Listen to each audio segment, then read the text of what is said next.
quality above all. Upgrade your home, upgrade your business with Fuji Denso. Quality above all. Whirlpool, sensing what matters today. Making your world a little easier. Whirlpool. MX3, dito ako bilib. Technogas Technique, your cooking partner. That's the Technogas technique. Pagcor, play confidently. Log on to www.pagcorguarantee.ph. Exciting na bagong saya ang hatid ng Bingo Plus Mystery Box Go! Araw-araw kumpletuhin lang ang daily tasks sa Bingo Plus app para makakuha ng mystery boxes. Buksan ang bawat mystery box at tumanggap ng isang collectible Bing Bing logo. May siyam na iba't ibang Bing Bing logos na pwedeng kolektahin. Kapag nakumpleto mo ang lahat, may extra grand prize na naghihintay sa'yo. Mas maraming tasks na matatapos, mas maraming mystery boxes ang mabubuksan. At mas maraming ring rewards ang pwedeng mapanalunan. Kaya ano pang iniintay mo? Kumpletuhin ang daily tasks at simulan na ang iyong Bingo Plus Mystery Box Go Adventure. Tandaan, maglaro ng responsable. Ang paglalaro ay para sa kasiyahan lamang. Bingo Plus Mystery Box Go. Mas maraming tasks, mas maraming boxes, mas maraming rewards. Gaming can be addictive. Know when to stop. Fuji Denso believes that appliances are long-term investments, so it is very important to choose wisely. And what could be a wiser choice than using reliable, durable, and energy-saving appliances from Fuji Denso? Just like families and companies trusting Fuji Denso, you will see the difference when you upgrade your usual appliances to Fuji Denso HD inverter appliances. Fuji Denso, quality above all. Upgrade your home, upgrade your business with Fuji Denso. Quality above all. Hi, ako po si Dads Mulata, isang licensed customs broker. Malaking tulong sa akin ang aking misis sa pagtaguyod ng aming pamilya. Bilang isang trader, dumarating ang mga hamon, ngunit bilang isang Kristiyano at alagad ng Diyos, hindi ako nagpapadala sa takot at tukso. Nanalangin ako at nakipagtagpo sa mga kapatid ko na ang tawag namin ay D-Group upang lumago at ipakita ang integridad na ipinakita ni Jesus. Gusto ko maging malapit kay Jesus para lubos niyang bantayan ako. Ayon sa Proverbs 10:9 na babasahin ng aking puting may bahay na si Lisa. May kapayapaan ang taong namumuhay ng matuwid, ngunit ang masama ang pamumuhay ay malalantad. Hindi po ako perpekto, ngunit sapat na mananatil ako sa Kanya. Sabi niya, abide in me and I in you. I encourage you na manatili sa Panginoon. Maliligtas po tayo. Merong walang hanggang buhay na naghihintay para sa atin. Kailangan lang natin tanggapin si Jesus na buong puso at isuko ang ating sarili. Receive Jesus now. Opo, si Jesus lang ang pag-asa at siya'y nagbibigay ng lakas sa mga pusong naghihirap. Tumugon po tayo sa kanyang paanyaya and let us follow Jesus. Not the worldly pleasures, walang katulad pag si Jesus ang kasama mo sa bawat sandali ng iyong buhay. Ako si Dads Mulata. I follow the only one, Jesus. Follow the only one. Follow Jesus. Brought to you by MX3 Coffee and Tea. MX3 reminds everyone to stay vigilant against scam messages. The company does not send cash promos via SMS. If you receive a message claiming you won money from MX3 and asking for personal information, do not respond. Always verify announcement through official MX3 channels. Nangunguna sa balita, opinyon, musika, impormasyon, komentaryo at serbisyo publiko. Ito ang DZME 1530, Radyo TV. Si Ed Sarto sa programang Kongreso Ngayon.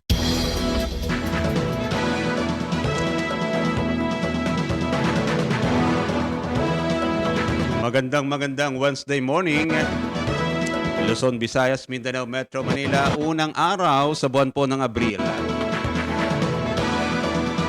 April Fool's Day, di ba? Sabi nga. Mag-iingat daw po, baka tayo maloko ngayong araw na ito. Welcome once again sa ating program. Ito po ang Kongreso Ngayon at your service. Muli po nagpupugay ang inyong lingkod, Ed Sarto. Medyo laylo na tayo ngayon, Miyerkules Santo na eh. At this is the last broadcast of DCME Radio TV para po sa linggong ito. Dahil syempre, tradisyon din po ng DCME ang tayo magnilay tuwing Semana Santa. Sama-sama tayong muli hanggang alas 9 po ng umaga. Ed Sarto pa rin po ang inyong lingkod. At syempre, sa lahat po ng mga nanonood, nakikinig po sa atin, magandang umaga po sa inyong lahat. Ha? At syempre, sa anumang panig po ng mundo kayo naroroon, ano man ang inyong ginagawa, sama-sama tayo. Marami tayong mga pwedeng pag-usapan. Well, ito po, ang palitan ng piso kontra dolyar. Ha? May panibagong all-time law. Nagsara po ito kahapon sa halagang 60 pesos and 74 centavos.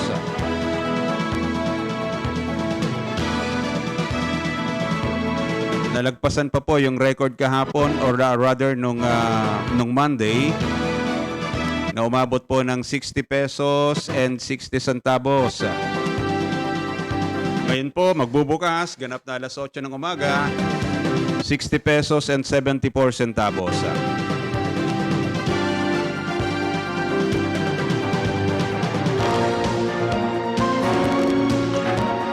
Dahil Miyerkules Santo na po tayo ngayon, punta natin si Father Douglas Badong, ang parish priest po ng Nuestra Señora de la Soledad Parish, yan po sa lungsod ng Maynila. Kumustahin natin dahil Miyerkules Santo. Well, siguro sa mga hindi pa ho hindi masyadong kabisado, ano ba ang Semana Santa? Ano ba ang kahalagahan nito? Alam naman natin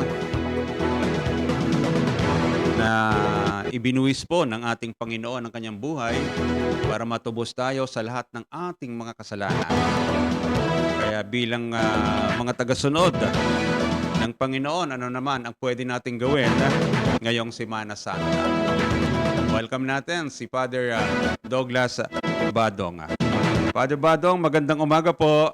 Apo, magandang umaga po sa iyo at sa lahat po ng mga nakikinig at nanonood po sa programa. God bless sir, ha? Happy Holy Wednesday po. Yes, happy Holy Wednesday po. Well, gaya ho ng nasabi ko, alam naman natin na sa simbahang Katolika ay talagang isang napakalaking okasyon ang Semana Santa. Aminin man ho natin o hindi, Father, sa mga kabataan ngayon, parang hindi naman lahat, ano po. Pero parang marami ng kabataan ngayon ang hindi nauunawaan ano ba ang Holy Week.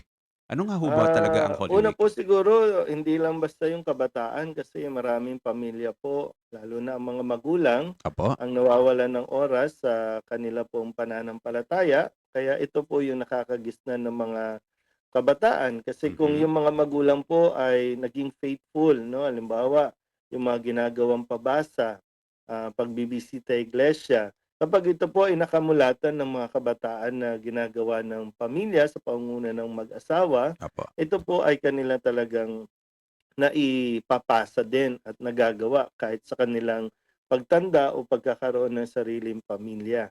Kaya dahil nga medyo mas nagiging ang atensyon ng mga magulang ay puro sa kung paano kikita ng pera, paano yung sa pagtatrabaho, maging yung, 'di ba, maraming mga magulang ang nasa abroad o hiwalay. Opo. Kaya nawawala tuloy yung pagtuturo sa mga kabataan kung gaano kahalaga po ang panahong ito ng ito pong mga mahal na araw. So ngayon po, mahal na araw na ay sabi nga natin Miyerkules Santo. Paghahanda pa lang po ito para sa napakahalagang pagdiriwang na tinatawag natin Paschal Triduum, yung mangyayari sa Huwebes Santo, Biyernes Santo at itong Pasko ng Pagkabuhay. No? Dahil dito nga makikita natin at ipapaalala ulit sa atin yung pagpapakasakit na ginawa ni Kristo, ang kanyang kamatayan at siyempre yung pagkabuhay niya para sa ating kaligtasan. Kasi yun nga po, no, ito ay pagmamahal ng Diyos sa tao dahil ayaw niya na tayo po ay tuluyang mapahamak at mapunta sa impyerno. Kaya yun po, no. Kaya dito correct ko lang po, no, ako po ay parish priest dito sa St. Joseph Gagalanin. So, St. Joseph. Galing po ako ng Nuestra Señora, pero last year o 1 year ago nalipat po ako dito sa St. Joseph naman. Mhm. Dito sa sa parokya namin, maraming kabataan, grupo ng kabataan na nagkakaroon ng sinakulo. Yan, yan yung tatanong ko, Pero eh. opo, Mhm. pero sila po ay hindi sakop ng simbahan. Kumbaga nasa labas sila ng simbahan. So Mhm. na-discover ko lang po nitong mga nakalipas na araw sa aking pagmimisa sa mga barangay na sila rin po ay humingi ng basbas para sa gagawing sinakulo. So doon ko lang nalaman na maraming kabataan, siguro mga 3 grupo sila na nagsisinakulo, yung nagre-reenact no ng Opo. pangyayari nung panahong iyon sa mga barangay. Yun nga lang sabi ko hindi wala itong koneksyon sa simbahan kasi hindi sila miyembro ng anumang organisasyon. Opo. Pero magandang bagay din na meron silang ganitong pagsasadula pa. Yes. Mhm, mhm. Although sabi ko kailangan nito mas maunawaan o kailangan nilang magabayan Maisapuso na kung ano nga ba yung para ginagawa nila. opo, Opo. o kung ano yung ginagawa nila kasi baka maiwan lang sa pag-arte o pagsasadula lang. Yun, no? Although gusto ko lang tingnan din yung aspeto na at least may mga kabataan pa na gumagawa nito. Mhm. Kailangan na talaga ng tamang paggabay lang. Father, since nabanggit nyo na rin po yan, ang kinamulatan po natin, ang kinagisnan po natin, ay ang number one, pabasa, at yan nga po ang sinakulo. So Mhm. sinakulo, ito'y dramatization ito, kumbaga reenactment kung ano po Oo. yung nangyari sa ating Mhm. Panginoon. Sa Opo. pabasa naman po ay ito'y inaawit nila, kinakanta sa pamagitan ng Mhm. pag-aawit yung mga pinagdaanan din po ng Panginoon. Ano ang kaibahan Mhm. nun ng sinakulo at pabasa? Yung sa sinakulo kasi yan, halimbawa stage acting, Mhm. medyo mas maano yan 'no, kasi kailangan maging yung pag-arte mo ay talagang makuha mo yung atensyon ng manonood 'no. Opo, opo. Yung sa ano naman, sa pabasa ay more on, kasi ito ay chanting. So, Mhm. nagsasagutan, nagpapalitan na dapat mas yung sa pamamagitan ng pagbabasa o awit, Pag-awit. Mhm. maintindihan natin yung naging daloy ng kaligtasan ng tao mula sa paglikha hanggang sa pagkabuhay ni Kristo. Maintindihan natin through yung pagbabasa lang, yung Mhm. nakasulat 'no, kumbaga yung theory, pero ito ay padasal. Mhm. Mhm. No, kaya kailangan pa rin talaga yung tamang paggabay din nang sa gano'n ay hindi mawala sa attention o sa focus yung ating pabasa kasi ito pa rin ay patungkol pa rin sa buhay at pag-ibig ng Diyos sa tao, eh. Mhm. So, Yes. para bang 'pag natapos mo ito, nakapagbasa ka na rin ng Bible, eh. Yeah. Mhm. Kasi kung ano yung kwento sa Bible, yun din yung isasaad mo dun sa pabasa, eh. Mhm. Mhm. Pero sir, itong Father, ito pong pabasa ngayon ay nagmo-modernize na rin, kumbaga'y Mm. nag-i-innovate na rin. Kasi Oh. may narinig po ako na, well, alam naman natin Mm. kumbaga yung tradisyonal na pag-awit sa pabasa, alam naman natin 'yon. Yeah. Pero meron na rin pong mga kabataan ngayon na ang paliwanag ng simbahan is para mahikayat ang mga kabataan na gawin pa rin ito, so iakma natin kung ano yung gusto nila. Yung rap naman po ang dating. Ito ho ba'y Hmm. tanggap ng simbahang Katolika? Siyempre ang tanong pa din, ano ba, natulungan ka bang maunawaan mo ang kwento ng pag-ibig? Mhm. Nakapasok ka ba dun? Kumbaga kahit papaano may natutunan ka ba? Kasi kung Mhm. wala, eh, baka hindi talaga yon effective way of Yes, yes. Mhm. doing it, Mhm, 'no? Kaya mhm. nga hindi natin puwedeng basta iwan lang sila, eh. So yung responsibilidad pa rin ng mga nakakatanda na gabayan sila at ituro siyempre kung ano yung tono. Opo. Kasi 'pag wala yung mga tradisyon na tono, eh, gagawa talaga sila at magko-compose sila ng kanya-kanyang tono na nagiging palabas na lang o kaya katuwaan. Opo. Pero yun nga, at the end of the day, may natutunan ka ba sa iyong pagbabasa o paglahok mo sa pabasa? Mhm. Kahit papaano ba merong naiwan sa iyong isipan na, ito pala yung ng si Judas ay not, parang ganun, 'di ba? May ganun po. Yes, So, opo. nalaman mo ba 'yon? Nalaman mo ba yung kwento ng paano yung pagbuhay kay Lazaro? Yan. Nalaman mo ba yung paghuhudas ni Judas, yung pagkakanulo Yes, ni Judas? pagkanulo, Kasi opo. nandun yun. Yes, So, opo. kung walang natutunan, ibig sabihin baka hindi talaga yun. Baka nagpalabas lang tayo, hindi tayo nagpabasa. So, ibig sabihin, parang, Nagpa-impress lang tayo ng tono at yes. nagpapansin lang tayo. So, yung ganun. Pero Although, sa, ano naman po, siyempre, hindi naman natin sila basta husgahan na pa-cute lang o ganyan. yes. So, Of hindi course, naman. hindi naman yun ang objective natin yan. Ang Opo.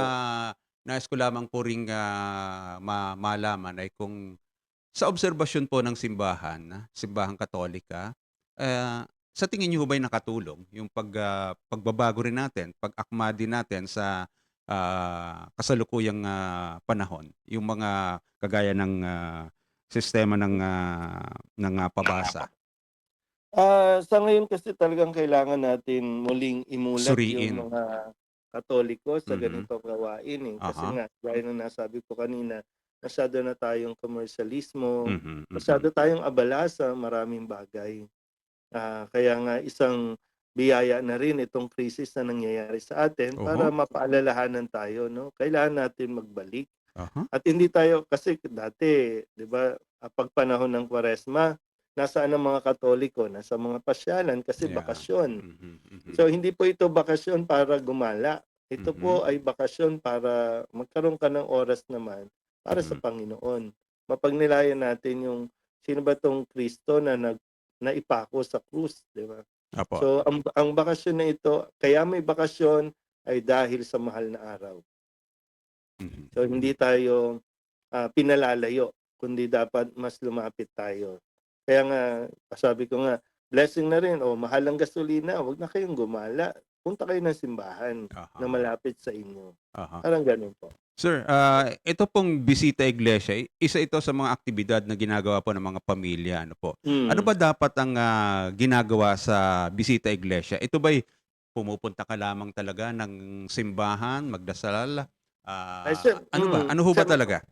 Unang-una po talaga, kailangan magdasal. Okay. So, pag bumibisita tayo, normal ang binibisita naman kasi talaga yung altar of repose kapag Huwebes Santo. Pero syempre, pag bibisita iglesia, kung sino man yung santo sa simbahan, ano man yung may mga intensyon na dapat idinudulog, yun po yung hindi dapat kaligtaan. So wag lang basta, kasi ngayon para bang nagiging content na rin yung pagbisita iglesia, pa-picture, Apo. na kompleto. So maganda kung magbibisita iglesia, kung mayroong kumpisalan, makapagkumpisal at makapagdasal syempre. So yun naman yung layunin ng pagbibisita. Hindi yung nakompleto mo 14 na simbahan, 7 simbahan, regardless kung ilang simbahan. At least yung panawagan na nakapagdasal ba tayo at nakapagkumpisal sa simbahan. Yan ho, yung number. Hindi naman ito, it's not a big deal. Pero ilan ho ba talaga ang minimum or maximum na simbahan na pwedeng bisitahin? Kung ang dasal mo ay Stations of the Cross, Yes. well, siyempre, kukumpletuhin mo yung 14.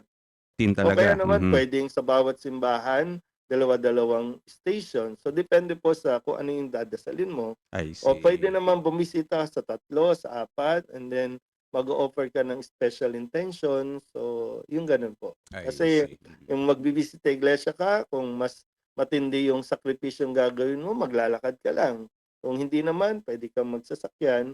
Importante po, nakapunta ka ng simbahan, nakapag-muni-muni ka o nakapagnilay ka at nakapagdasal po. Panghuli na lamang po dahil I understand meron kayong recollection. Ang Yes po. recollection po ba ay para lang sa mga pari or pwede rin sa mga ordinaryong mamamayan? Para sa lahat po. Para sa lahat. Pari, kahit maging pari, ay nagre-recollection po. So, para sa lahat po ito. Para sa ganon, mas maintindihan natin o makapasok tayo sa diwa ng mga mahal na araw. Aha. Sir, pasensya na, sabi ko last na yan. Pero may isang pinatanong lamang po dito. Gaano po kaimportante ang linggo ng pagkabuhay o yung Easter Sunday?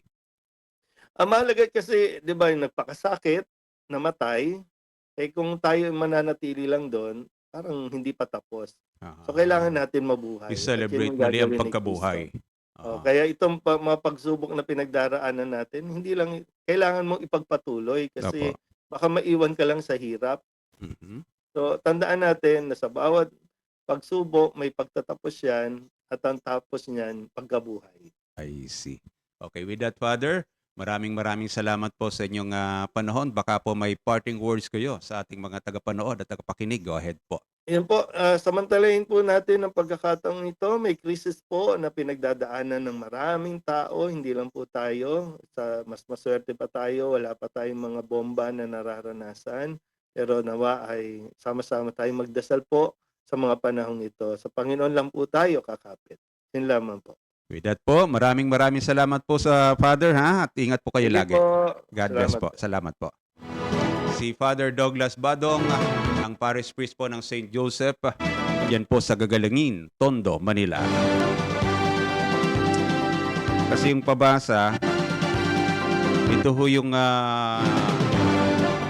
kumakanta, binabasa ho yung paawit, yung nilalaman po ng Bible. Ang sinakulo naman, acting po ito. Kumbaga may mga actors and actress. Sila po talaga yung gumaganap sa isang palabas na tungkol din po sa mga pinagdaanan po ng ating Panginoong Hesus.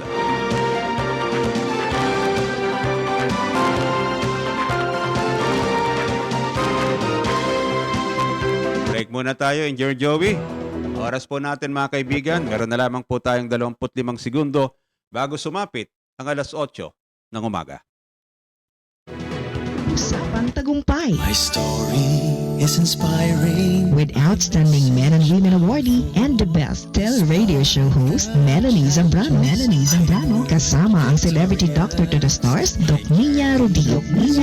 Programang nakaka-inspire. Feel good ang kwentuhan. Real life stories na nakaka-happy. I-push mo ang pangarap sa Usapang Tagumpay. Your weekly dose of inspiration. Tuwing Sabado, alas 11 ng alas 12 ng tanghali, dito lamang sa DZME Radio TV. Kwentuhang makabuluhan, ito ang Usapang Tagumpay.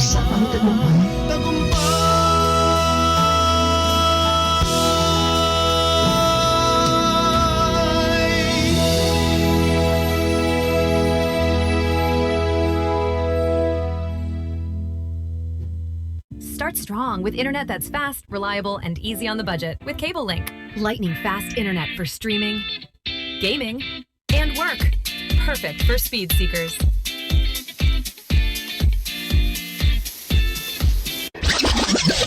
Rapido, hitulso, mas pinaagang public service, mga komentaryo at kwelang kwentuhan pa rin hatid ni Patrick Tulfo sa Rapido, hitulso. Isang oras at kalahating walang pinipiling paglilingkod. Totoong tulong sa mga nangangailangan. Ito ang Rapido, hitulso. Problema sa makukulit na kapitbahay, sa barangay, sa pulis, o problema sa pag-abroad o sa abroad bilang OFW. Anumang sakit ng ulo yan, ilapit kay Ka-Rex. Siya na ang hahanap ng paraan para kayo ay matulungan at masolve ang inyong problema. Ilapit kay Ka-Rex dito sa Target On Air. Kapag para sa taong bayan, dapat bawal ang palpak, bawal ang fake news. Tumutok na sa BKS, alas 4:30 ng hapon hanggang alas 6 ng gabi, Lunes hanggang Biyernes, kung saan hatid ni Miss Nancy Carvajal ang mga latest balita, kwento at serbisyo, eksklusibo at may resibo. Lahat yan sa BKS, straight from the source. Nangunguna sa balita, opinyon, musika, impormasyon, komentaryo at serbisyo publiko. Ito ang DZME 1530, Radyo TV. Si Ed Sarto sa programang Kongreso Ngayon. Balik na ho tayo. Maraming salamat. 8:02 na po ang ating oras. Ed Sarto pa rin po ito at syempre pa ang ating executive producer, Miss Jo Mariano. Wala ho yung ating partner pa, no? Renay mo na ba, Jo, kung tawagan na si Congressman Bishop Bene Abante? Alam ko nandito na siya eh. Puntahan natin mga kaibigan ang DOLE, ang Bureau of Workers with Special Concern. Mustahin natin dahil alam naman, dahil nga po dito sa crisis na nangyayari ngayon, ano, dulot ng Middle East conflict na yan, yung pagtaas po ng presyo ng produktong petrolyo, marami ngayong mga tsuper ang napilitan pong tumigil sa kanilang pamamasada, especially po yung mga bumabiyahe po ng jeepneys, passenger jeep. Tumigil po sila dahil hindi na raw talaga kaya eh. Dahil sa sobrang mahal po ng produktong petrolyo, kumbagay hindi na makatwiran, naguguli nila ang maghapon sa pagmamaneho, pero yung iuwi naman ay kakarampot na lamang. So ang nangyayari, mga displaced drivers na po sila. So ano ba ang pwedeng gawin? Ano ba mga programa po ng DOLE na pwede naman sa posibleng reintegration ng mga kababayan nating tsuper na apektado nitong krisis na ito? Mga kaibigan, mapalad tayo dahil kasama natin si Direktor Leilani Reynoso ng DOLE mula po sa Bureau of Workers with Special Concern. Director Reynoso, magandang umaga po. Hello. Magandang umaga po. Yes, ma'am. This is Ed Sarto sa DCME. Kumusta po kayo? Okay naman po. Nasa ano na po tayo pagpasok sa Semana Santa pero okay naman po. Oo nga po. Uy, work from home na ang ang government Opo. ano ngayon, at least half day. Well, gaya ho nang nabanggit ko kanina, maraming naapektuhan nitong crisis na yung fuel, yung biglaang pagtaas ng presyo po ng mga fuel products natin. May mga tsuper po tayong naapektuhan. May programa po ba ang DOLE para sa kanila? Bukod siyempre doon sa ayuda na binibigay po ng pamahalaan. Okay po. So, muli po pagbati po sa lahat. Magandang umaga. So, sa amin pong kagawaran sa Department of Labor and Employment po, isa po sa programa na lagi naman pong nandyan at patuloy po namin in-implement ay yung pong aming DELIP program o pumapasok po dito yung tulong panghanap buhay para sa disadvantaged workers o yung puntupad. So ito po yung aming in-implement para po sa mga vulnerable, marginalized, and displaced workers. So nabanggit nga po nyo ngayon, dahil po sa mga apektado rin po ang ating mga transport drivers, ito po ang isa sa nakita namin na ma-implement para sa kanila at tinawag po namin itong tupad tuloy pasada. Tupad tuloy pasada. Opo. Kasi ang konsepto po nito, tuloy ang pasada ng mga drivers po natin dahil kailangan po talaga sila ng ating mga commuters ko. So ibig sabihin, dalawa po yung tinutugunan ng ating tupad tuloy pasada para po sa mga apektadong mga drivers, jeepney drivers at ganoon din po para patuloy po silang pumapasada para po naman sa ating mga commuters. Para patuloy din po makapag-report, makapasok at kung saan po nila gustong pumunta, lalo na po pagpasok talaga kasi yung ekonomiya po natin dapat patuloy din po ito eh. Hindi po dapat maapektuhan. Paano po itong tupad tuloy pasada? Kasi ang alam po natin sa under the tupad program, ito po yung mga trabaho na good for at least 10 days na binibigay po natin sa mga kababayan po natin na medyo naapektuhan sa kanilang kabuhayan. Eh dito ho, paano? Tuloy ang pasada, paano tutulong ang gobyerno rito? Ang DOLE in particular. Sige po. Yung tupad po, ito po ay 10 days to 90 days. Yung po naman talaga yung tupad implementation. 10 days to 90 days, depende po sa work program. Okay. Nabanggit ko po kanina, meron kaming regular na tupad, yun po yung nakilala natin na silang mga pagtatrabaho sa Convergence sa iba't ibang mga ahensya. Yun po, patuloy naman po namin tong sinasagawa. Yung regular po na tupad, hindi naman po yan maalis. Natawag ko lang muna pong regular na tupad kasi ito po talaga yung ginagawa namin at patuloy po itong naisasagawa. Ma-share ko lang din po Sir Ed na for the first quarter, about 110,000 plus vulnerable workers na po ang natulungan natin. At dami about na. 754 million na po ang ating naitulong sa first quarter po doon po sa ating tupad. Pero ngayon po naman, tuloy-tuloy pa nga po ito at ito naman pong ating tupad tuloy pasada in partnership po ito sa iba't ibang national government agencies. Katuwang po namin ang Department of Transportation, ang DSWD, nabanggit nyo po, at saka yung LTFRB.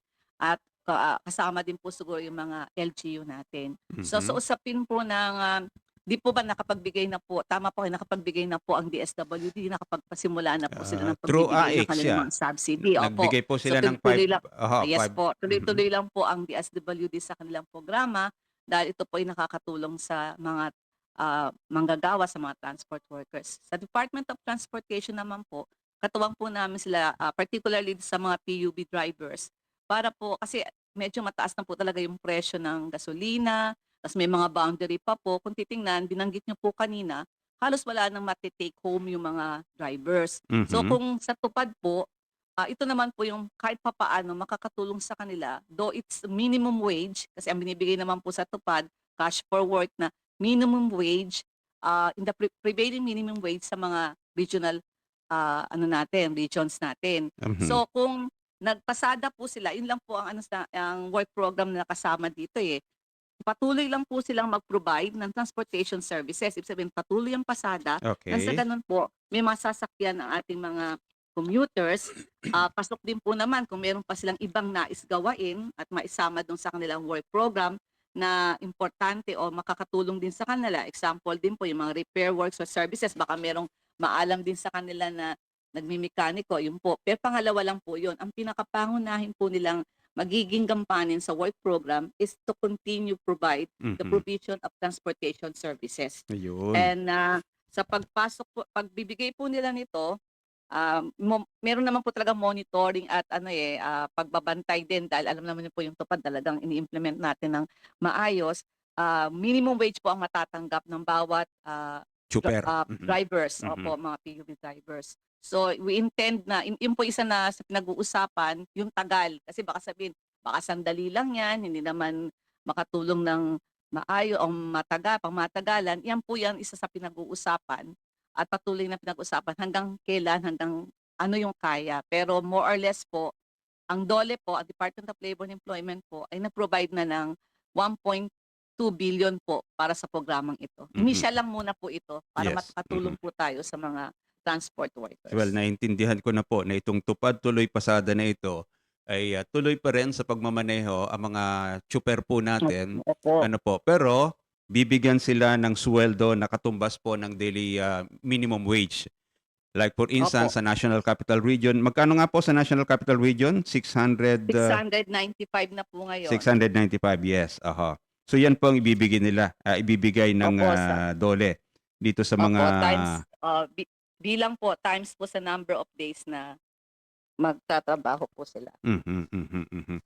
Isa pang tanong, ma'am, kasi iba-ibang programa ng pamahalaan, iba-ibang implementing agency, pero lahat po ito ay pagtulong sa ating mga kababayan. DSWD, namahagi na po ng AIC sa mga tsuper. Ang DOTR, mamamahagi sila ng fuel subsidy. I understand this April, mag-start na rin sila after the Holy Week. At sa inyo nga po, itong tupad tuloy pasada, tumutulong din kayo. Ang mga recipients po nito ay puro sa transport sector muna sa ngayon. Yun po ang inuuna, hindi ho ba? So, tama po. Okay lang ho ba ito na lahat ng yung recipient ng AIX mabibigyan din siyempre ng fuel subsidy at mag-apply din sa DOLE para sa tupad tuloy pasada? Okay lang ho ito na let's say sila-sila rin ang makinabang ng mga programang ito. Sir Ed, sa ngayon po kasi ang tinitingnan po namin, whole of government approach po. Kasi ang ibig sabihin lang po, nagtutulong-tulong kami. Kamukha pong nabanggit ko, Department of Transportation po yung oil. Di po ba yung subsidy ng oil? Ang DOLE naman po, kami po yung nagpo-provide naman ang binabanggit namin na parang minimum wage. Nakita po namin na maaari silang pagsamahin. Bakit po? Hindi naman, sa ano naman po talaga, kahit may oil po, pero kung wala naman yung drivers natin na siya pong Yes. magpapasada, paano din po magiging maayos yung pamamasada. Kung ando naman din po yung mga drivers natin at mapapasweldohan pero wala naman din po yung pangangailangan nila na langis o Apo. oil, gas para umandar. Kaya yun po yung nakikita namin na more or less pagtutulungan po ng mga ahensya, convergence. Ito po ay isang pagtugon para po Whole of government approach. Whole of government approach po ang ating Yan po yung sinasabi natin sa atin ng ating Pangulong Ferdinand Bongbong Marcos Jr. na talaga magtulong-tulong po sa kinakaharap po nating energy emergency. Sa nangyayari po ngayon, talaga pong dapat tulong-tulong na po muna ang lahat dahil ito po ang makakabigay solusyon po sa atin. Kahit papaano po maibsan po yung nararanasan. Alam po natin na lahat ay apektado pero talagang kailangan po ay magtulong-tulong para kahit papaano malampasan po natin itong mga ganitong emergency. Kasi ho, ang realidad po kasi talaga, Direktor, ay hindi naman lahat nabibigyan. Ano po, dahil may pinagbabasihan silang listahan. And I'm sure, yung listahan ng DSWD, listahan ng DOTR, at maging siguro listahan ng DOLE, ay halos iisa lamang ang source nito, yung pinanggalingan nito. Pero marami rin ho kasing ako, personal na nakakausap, na hindi ho sila nakakasama. Wala raw yung kanilang pangalan doon sa mga listahan. Dito ho ba sa tupad, kahit wala ho sa listahan, pwede ho mag-apply sa inyo?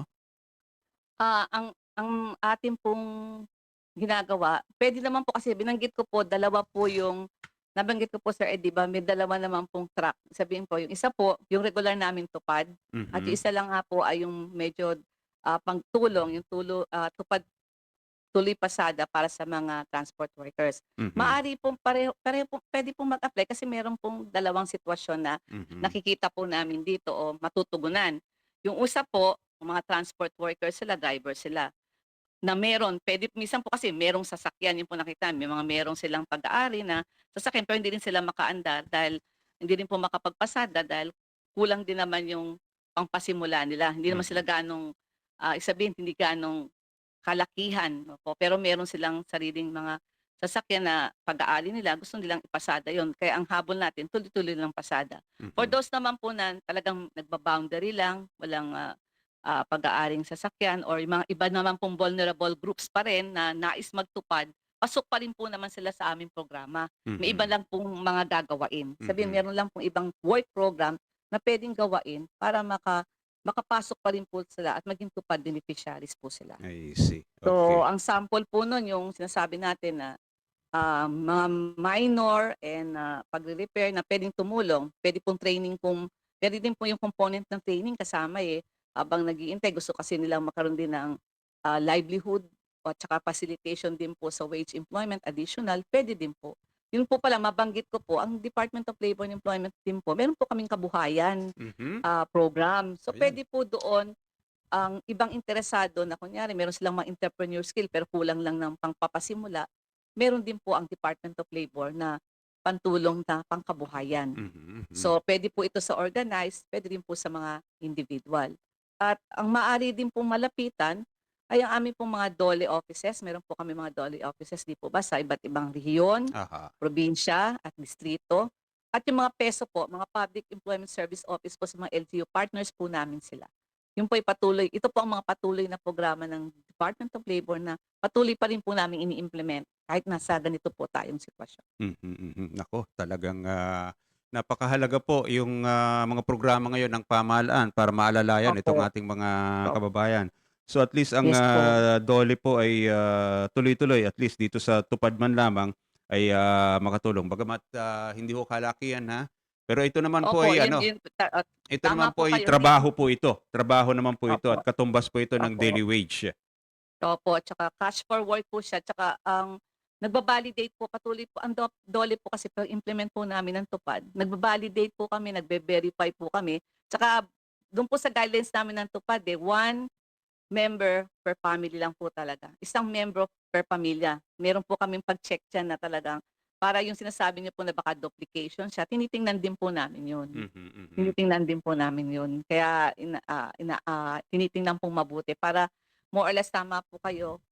Limited lang ang resources pero we want to maximize it na mas marami po ang makinabang, marami ang maka-avail. Yan po ang sinisigurado po. Siguro ang wish ko lang dito, Director, yung mga wala sa listahan, baka naman at lihiti mo naman talaga silang na nagmamaneho kung chopper man, sana sila ang mabigyan din naman ng prioridad para kasi wala na nga sila doon sa listahan eh. So sa ibang programa naman ng pamahalaan, kahit papaano sana ay ma-avail din nila para Pwede naman maalalayan po din yun talaga. sila.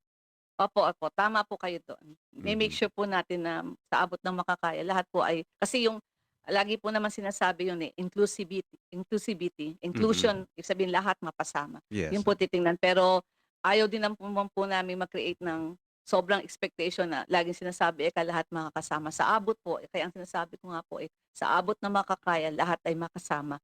Kung ano yung kaya nating maiprovide at maibigay po. Yun po yung ating ninanais. Yun naman din po ang nais ng pamahalang ito. Kagaya ho ito, may nag-react po sa atin habang tayo nag-uusap. Si Mr. Larry Ariola. Ito po ay Grab service po siya. Sabi niya, Kuya Ed, good morning. Totoo po yan. Wala na talagang kita ng kapwa kong drivers. Fuel is so high. Sample, 3,400. Pumasok. Diesel naman is 1,900. Yung boundary pa. Patay na. Nga na talaga. Ayun. Yun sinasabi natin. So at least kahit papano, dito po sa Tupad, mayroon po kayong, kung sa National Capital Region, 695 na kikitain po ninyo. Depende po yan sa, ibibigay po ito ng buo, Kung 10 days working period, buo pong ibibigay. 6,950 po yun. 10 araw, sa bilang po natin, kasi 10 araw na pagtrabaho, tapos minimum 6,950 po. Lagi pong buo, wala pong binabawas. At ang tupad po naman sa pag-implement namin, may kasama pa po iyan ng mga other na may insurance pa po yan. I-enroll pa rin po namin sila sa GSIS. 1 year din po yun kahit papaano. And then may PPE pa po sila. May mga certain orientation lang po for safety.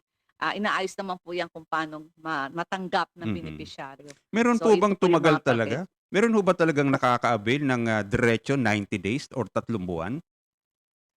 Depende po sa work program. Kaya depende ano po sa hong work program ang applicable yung pwede sa hanggang 90 days? Anong klaseng trabaho po yun? Yung medyo marami poong phases ng pagtatrabaho. Pero pang publiko. So far po sa ngayon, yung 90 days, bihira pa po siya. Pero yung 180 days, meron pong nakagawa na nito. Yung sa nutrition, tumutulong po sa malnourished children, na mga nagluluto ng mga kababaihan. Yun po siya. Di ba may programang DSWD po dyan, yung kusina, yung kay Yusek Edu Punay. Ayan, pero mga volunteers yun, alam ko eh. Mga volunteers. Kasi, yun ma-share ko lang po, kasi po doon sa Tupad, pag po yung mga sample, mga volunteers na po, mga LG, yung mga barangay, hindi po sila napapasama kasi may nakukuha na po silang stipend.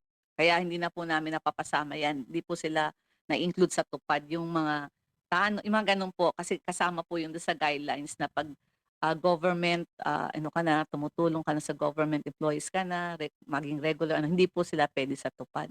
Yun po yun. Kasi talagang parang po sa iba, ang pinaprioritize po kasi yung talagang binanggit ko kanila, vulnerable, marginalized, and displaced workers, mga disadvantaged workers po. Yun po yung nabibigyan sa Tupad. Ngayon po kasing sitwasyon na to, pasok na pasok po yung ating, hindi ko naman pong sinasabing sila lang, pero alam natin talagang pasok na pasok po yung mga transport drivers.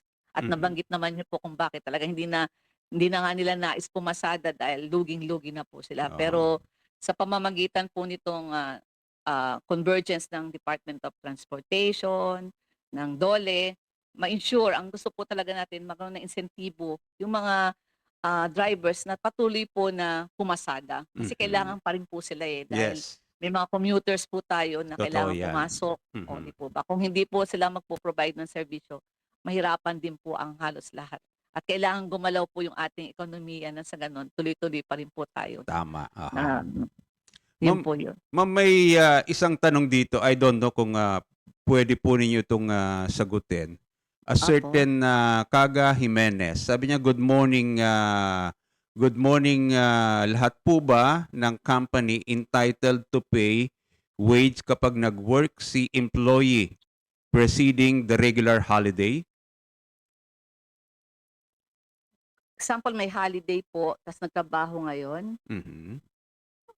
Kasi po, kung regular po siya, may mga iba-ibang uri po kasi ng empleyado. Kung regular employee po siya at bilang po siya dun sa kahit walang pasok ay sumisweldo po siya, talagang dapat pumasok siya ngayon, makakatanggap pa rin pa siya ng sahod Additional. kahit wala pong pasok. Opo.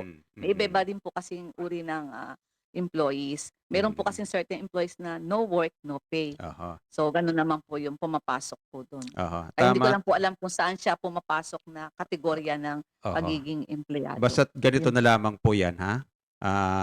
Kaga Jimenez. Kung kayo po ay regular na empleyado, pagka po holiday, hindi kayo papasok, bayad po yun. Holiday po yan eh. Ngayon, kung kayo po ay hindi naman regular employee, nasa policy na po yun ng hindi ka kasama. Oo, hindi ka kasama. Pero kung may policy ang kumpanya na bigyan ka pa rin, pasalamat po tayo. Dahil mabait yung kumpanya. Ngayon, kung holiday, pumasok ka, doble. dagdag po yun, doble. Kung yung sweldo mo, kung ang sweldo mo, example lang, 200, yung regular sweldo mo is 200, pagka pumasok ka ng holiday, magiging 400 yan. Yan, opo. Ayan. At pag nag-overtime ka pa, 30% if I'm not mistaken sa bawat oras. Opo. Yan. Ganun po. Sana. Malinaw po yun. Sana nakalinaw. Sige po, maraming salamat. Anyway, ma'am, kami po magpapasalamat po sa inyo dahil maganda ho yung pinag-usapan natin, at least ay ang DOLE ay talagang tuloy-tuloy. May naghahanap po kay secretary. Nasaan ho ba yung secretary? Sa kasalukuyan po, nakaano po si secretary, nakaano po siya. Meron po siyang approved medical and wellness leave. Sa kasalukuyan lang po. Opo. Ayun. Kasi Opo. may isang Pero kongresista pong pagbati po sa inyong lahat mula sa kanya. Opo. Ay, kaibigan ko yan. Kaibigan ko yan. Opo. At talagang saludo po ako dyan. Naalala ko lang kasi may isang kongresista na naghahanap lagi sa kanya. Mukhang, ayun, naka-medical leave. Wellness leave. Approved wellness. Aha. Approved wellness. Yun lang po. Baka ito po after po nitong Holy Week, baka makita na rin po ninyo. Kilala ko ho kung paano magtrabaho ang ating kalihim. Yes po. Kilala ko ho. Alam ko ho yan. Super, po talaga, napaka-simple at maayos po ang aming kalihim. Talaga pong, Kaya po kami, kahit kami po ay patuloy na nagsiservisyo, patuloy po na nagtatrabaho, given din po ng guidance niya na tuloy-tuloy lang ang trabaho at ibigay natin yung dapat natin maibigay para sa lahat ng manggagawa at maging namumuhunan. Kasi pagbalansi po talaga yan. Kailangan po tuloy-tuloy tayo sa pagbibigay po ng serbisyo. Salamat din. Hindi out of context ang tanong mo, Miss Kaga. Nagpasalamat siya. Salamat po at pasensya na out of context yung tanong ko. Hindi po out of context yan. Tama po yan. Para at least yung ibang hindi rin nakakaunawa pa, at least nakatulong ho tayo. Salamat sa iyo, Miss Kaga, sa Kaga Jimenez. Sa message mong yan, kahit pa paano nakatulong po tayo. Anyway, Director, maraming salamat po at have a blessed Holy Week. Yes po, sir. And blessed Holy Week at kumusta na lang po sa inyong lahat. At patuloy po ang DOLE kung meron po kayong mga nais na malaman, andito po kami. Maraming salamat po. God bless. God bless po. Thank you. Thank you very much. Director Leilani Reynoso. Lalain ako kanina, pero siguro yun din ang palayaw niya. Leilani Reynoso, Director po ng Bureau of Workers with Special Concern. Wala lang akong number, Jadjo, ni dating SSS President ito at GSIS. Ngayon ay Congressman Rolando Ledesma Makasait.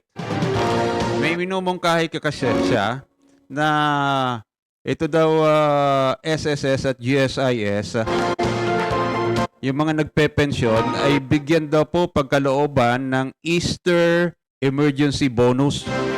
Ang mga pensioners po ng SSS at GSIS. Ang sabi niya kasi, bilang dating Pangulo ng GSIS at SSS, hindi na daw po makakaapekto sa katatagan ng pension fund ang agarang pagkakaloob ng Easter Emergency Bonus. At hindi na raw daw po ito kailangan pa ng approval ng Pangulo. Or hindi na kailangang idaan pa sa Malacanang o kaya sa Kongreso dahil may sapat na kapangyarihan ang board ng SSS at GSIS na aprubahan at mag-release ng pondo para sa Easter Emergency Bonus. Mga kaibigan, eto na. Welcome natin ang ating partner. Nako, na-miss ko itong partner kong ito ha. The gentleman from Manila. Congressman Bishop Benny Abante Jr. Kong Benny, magandang umaga po. Magandang umaga po, Kuya Ed. Magandang umaga po sa inyo lahat, mga kaibigan. Long time no hear. Oo. Yeah. Nating din. Well, kahit papano, working, naman yan eh. Working visit. Yes. Ang ginawa po niyo. How are you? How are you, sir? Kumusta po? Kumusta? Okay naman. At napakabait ng Panginoon natin. Amen. At ako'y nakapunta ng ilang mga lugar sa New Zealand, saka sa Australia at Singapore. At sinasabi ko nga, kahit dun sa aking simbahan, na tayo po ay ma-comfort dito sapagkat mas mataas ang fuel prices sa mga lugar na yan. Ay nako, grabe. Dito hindi pa umaabot na 140. Dun sa Australia umaabot na, saka sa Singapore. Dito sa atin I think may umabot na rin yatang 130 ang diesel. Meron na rin yatang ganon. Merong 120 yata. Aha. 120 ang diesel. Hindi pa naman umaabot 100 piso yung premium, di ba? Hindi pa ho. Pero sa Baguio, 102 na. Ganon? Opo.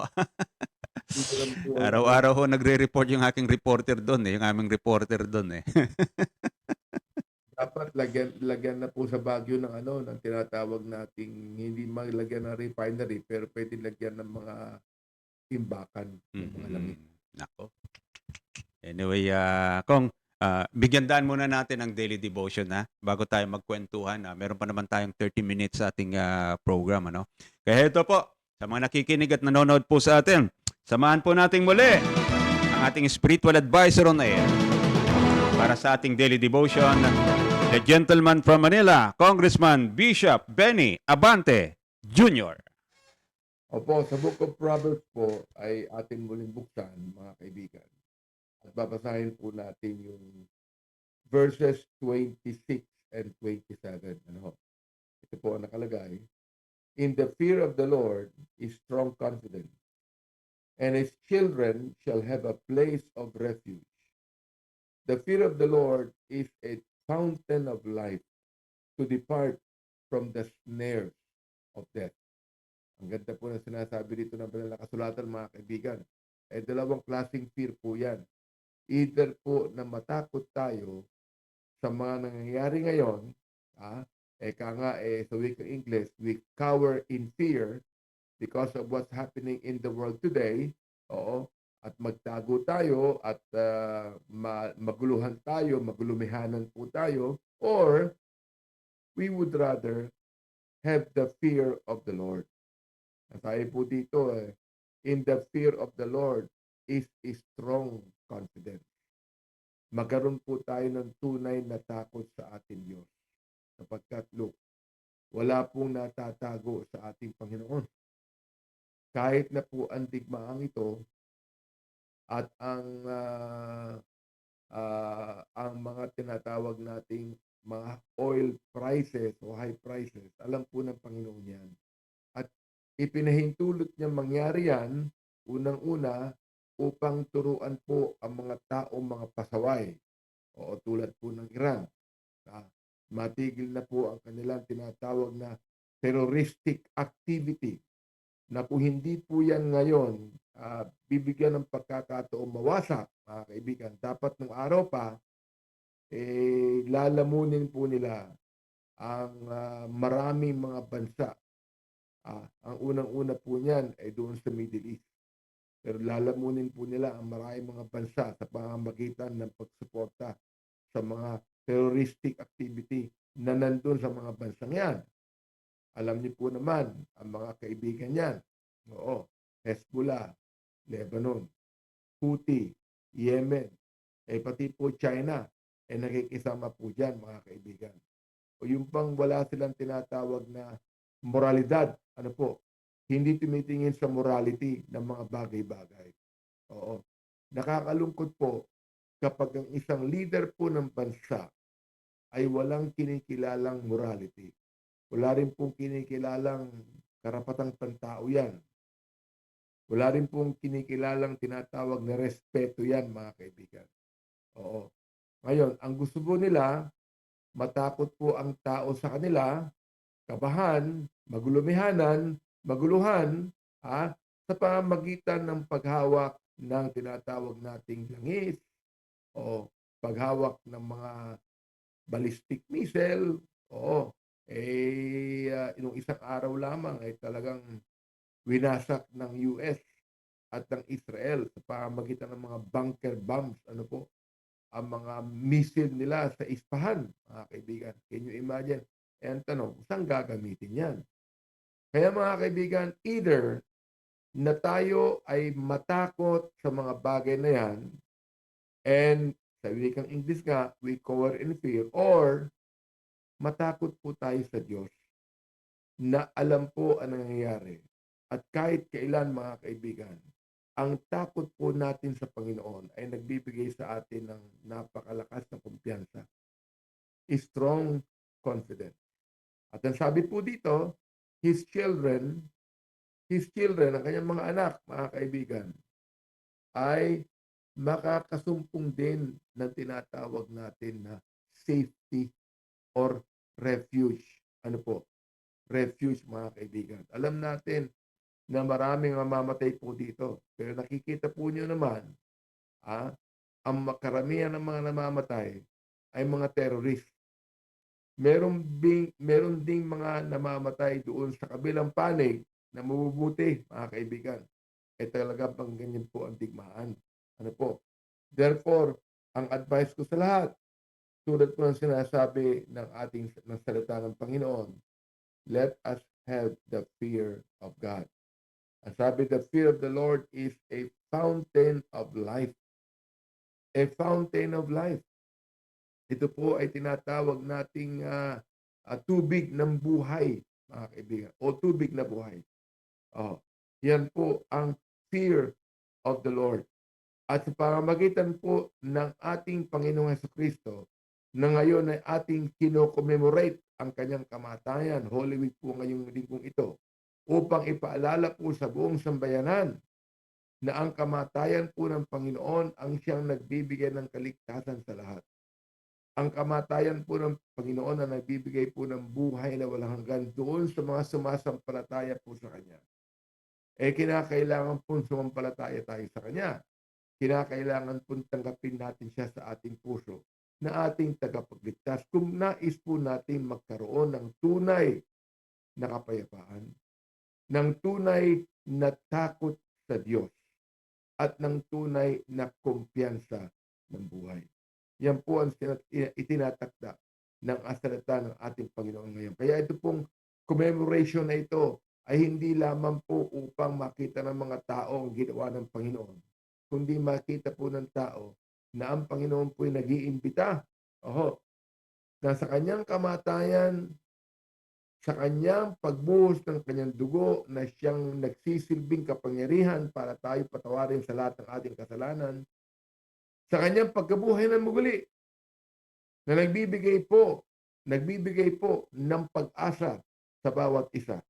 na tayo rin po'y mabubuhay na maguli. Bubuhayin po tayo ni Kristo sa dating na panahon, mga kaibigan, na hindi po natin dapat katakutan ang kamatayan mangyayari sa atin sapagkat tayo pong muli ay bubuhayin ng ating Panginoon. At ang sumasampalataya po sa Kanya ay merong buhay na walang hanggan.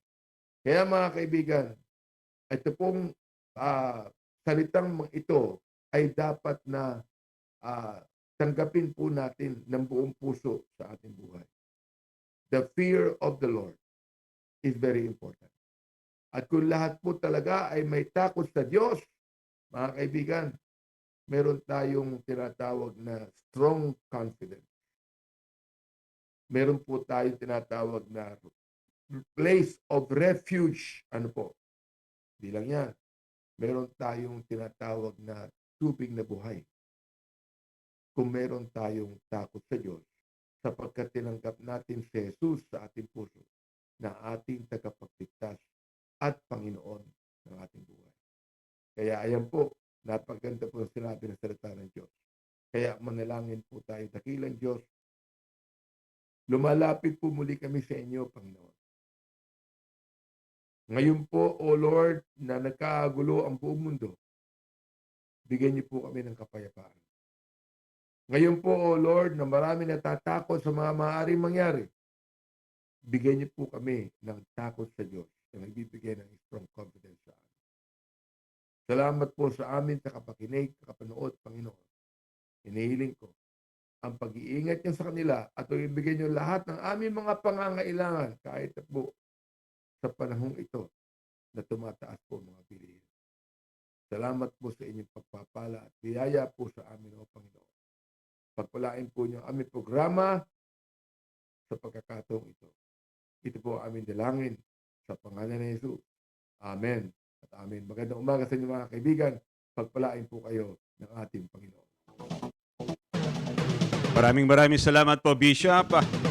Yan po mga kaibigan, ating napakinggan ang ating daily devotion ngayong Miyerkules Santo sa panahon po ng Semana Santa. Tuloy-tuloy na tayo. Makakasama natin hanggang sa pagtatapos ng ating program ang ating partner na na-miss natin at na-miss mo rin, Kong, ang unang aktibidad ng House Committee on Justice. Oo, na-miss na-miss ko. mo yan last March 20, March 25. Oo. Nako, kung pumasok pala ako at pumasok din si Vice President Sara, magkatabi kami. Well, Sabi na naman, Chairman Jinky Luistro yung pagkakaayos ng mga upuan. kayo magkatabi. Sana pag nagkataon pala, makakausap mo, makakabunggo ang balikat mo ang Vice President. Magsisikuhan na lang kami doon. Kumusta mo siya? Ma'am, kumusta yung pagbisita mo sa 6th District? Yun. Nag-enjoy ka ba?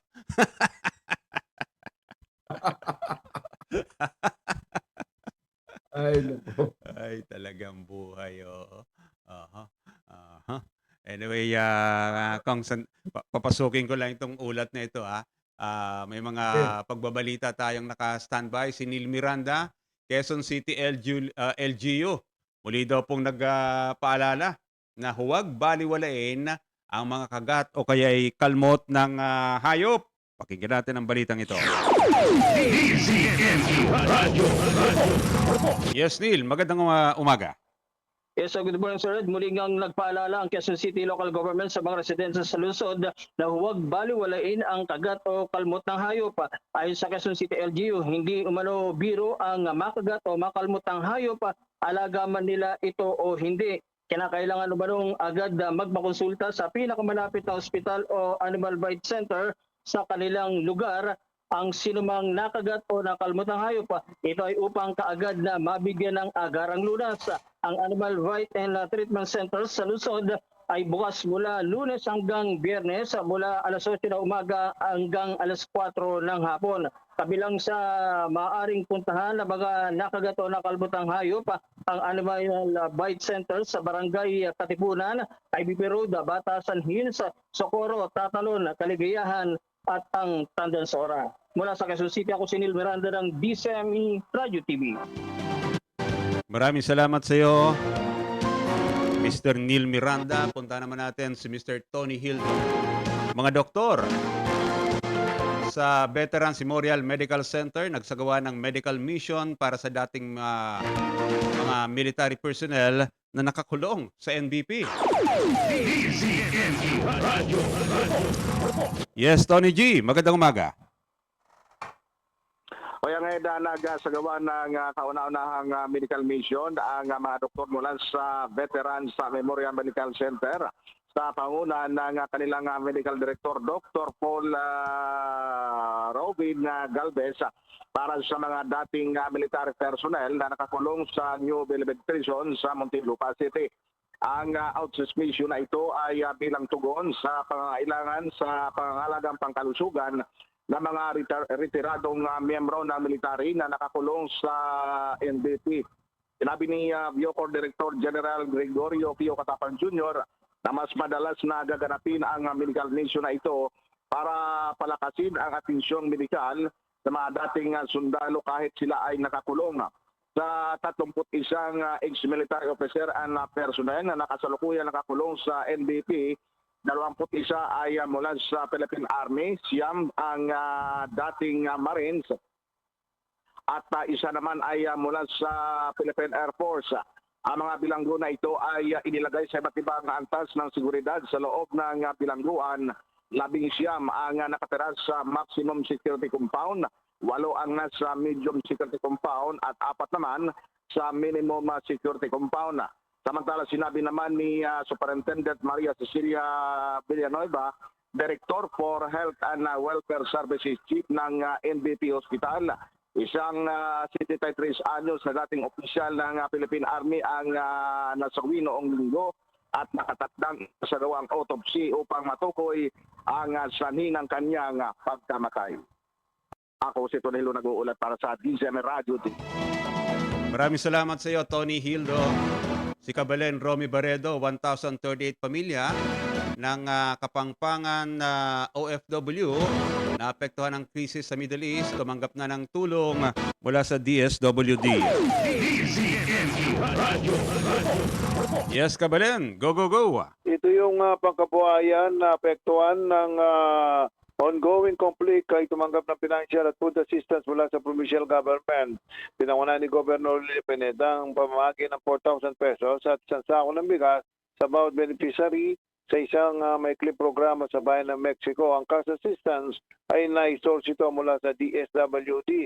Samantalang ang sako ng bigas naman ay pinagkaloob ng Pampanga Provincial Government. Ako po, si Romy Baredo ng DCME Radio TV. Maraming salamat sa iyo, Kabalen Romy Baredo.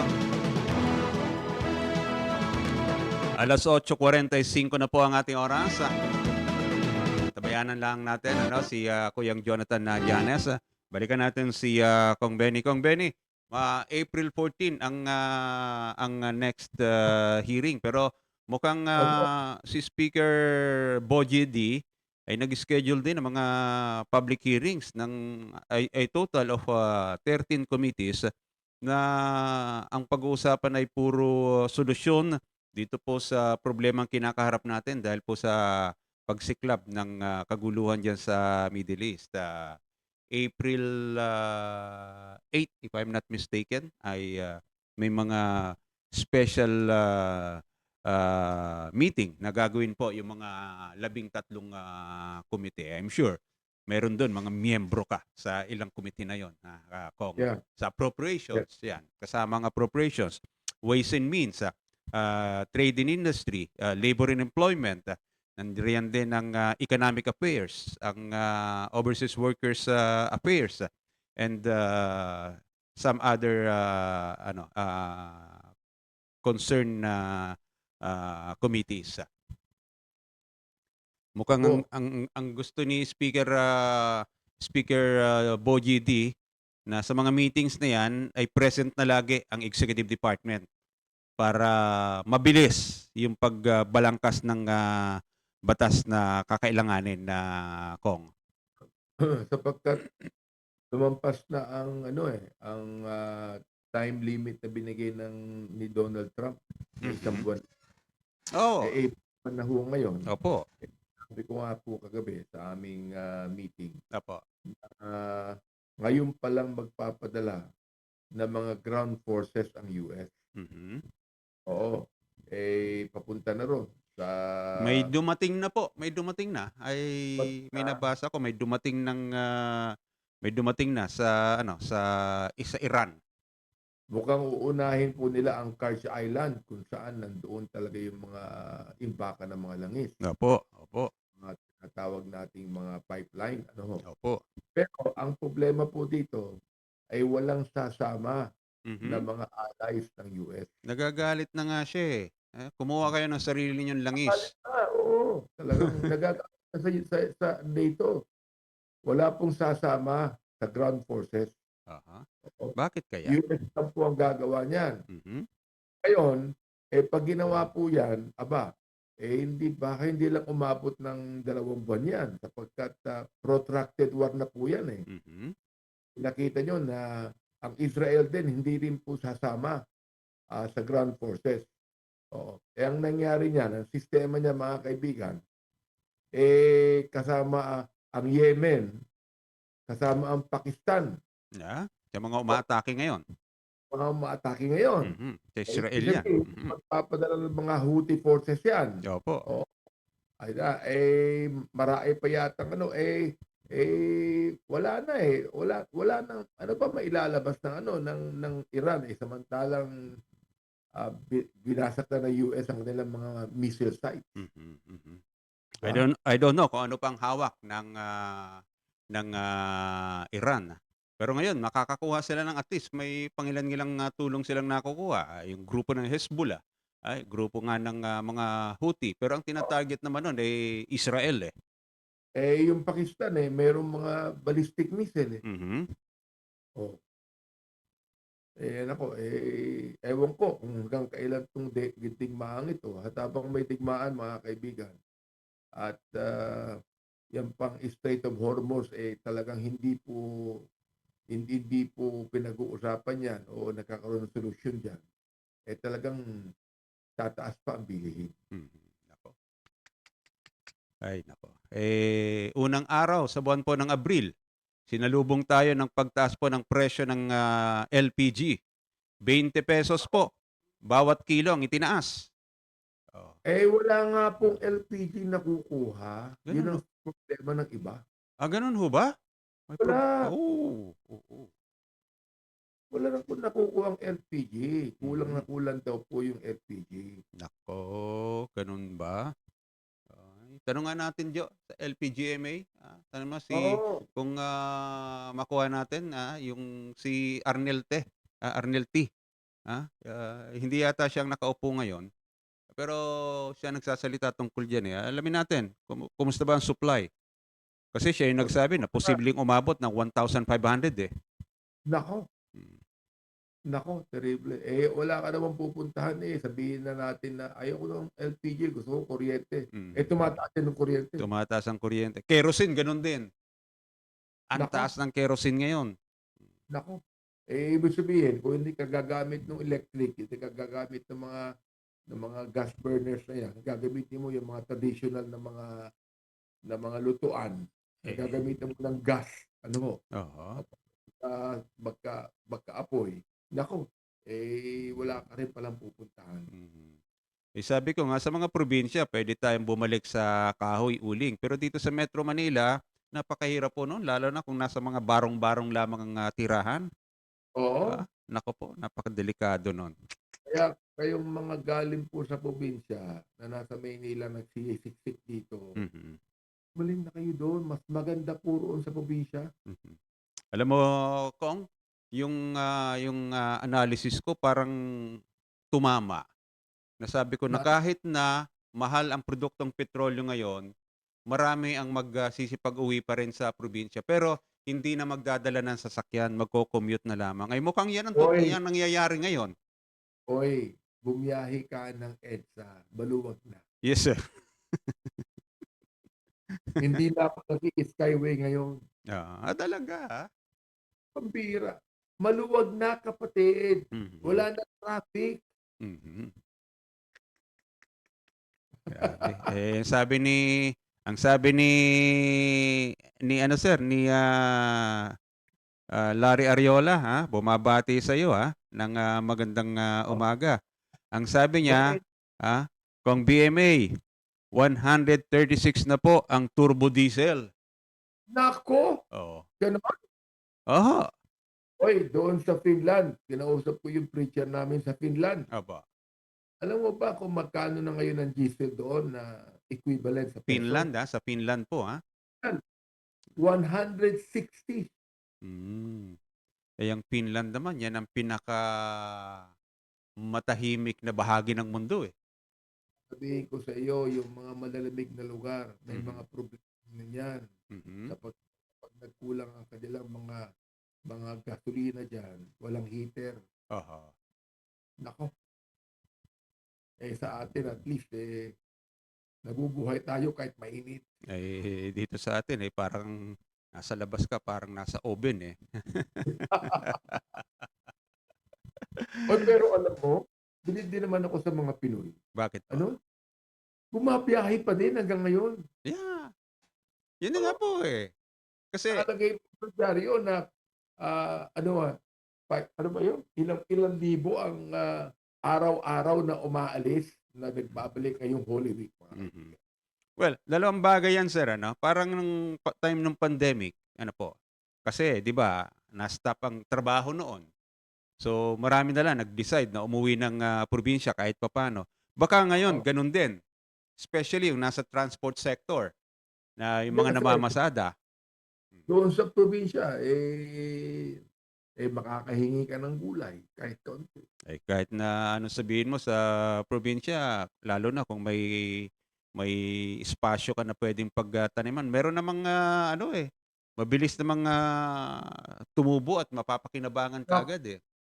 Meron kaming Holy Week retreat ngayon sa camp. Oo nga pala, diyan sa Camp Benny, magandang puntahan diyan. Tomorrow. Tinatanong ko, may mga prutas ba dyan? Kapatid, merong melon, merong strawberry. Wow. May strawberries ka na ron? Meron, sabi naman. Merong watermelon, merong mangga, merong saging.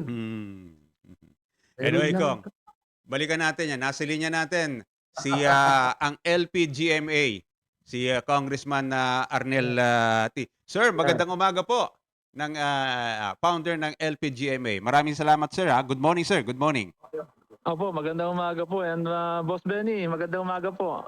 Good morning! Nagkasama kayo sa minority, di ba?